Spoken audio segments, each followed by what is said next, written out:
ও মাই god, বিপিএলে আজকের ম্যাচে ফরচুন বরিশালের বিপক্ষে কেমন ব্যাটিং তাণ্ডব চালালেন নুরুল হাসান সোহান। একাই যেন দলকে ম্যাচ জিতালেন তিনি। বন্ধুরা, ভিডিওটির বিস্তারিত জানতে ভিডিওটি শেষ পর্যন্ত দেখুন।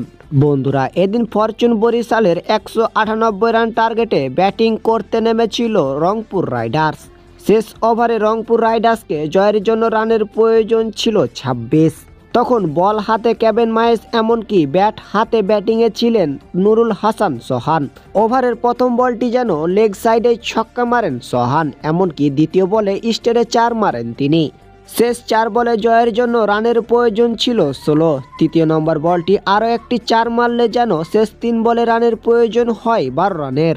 চতুর্থ নম্বর বলটি যেন আরও একবার লেগ সাইডে ছক্কা মারেন তিনি।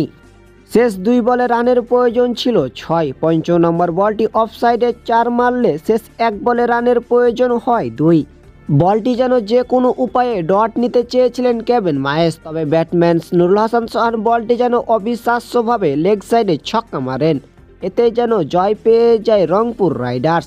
বন্ধুরা, নুরুল হাসান সোহানের এমন ব্যাটিং আপনাদের কাছে কেমন লেগেছে তা অবশ্যই কমেন্টে জানাবেন। আর ভিডিওটি ভালো লাগলে একটা লাইক দিবেন। যারা আমাদের চ্যানেল নতুন, অবশ্যই চ্যানেলটি সাবস্ক্রাইব করে দিবেন।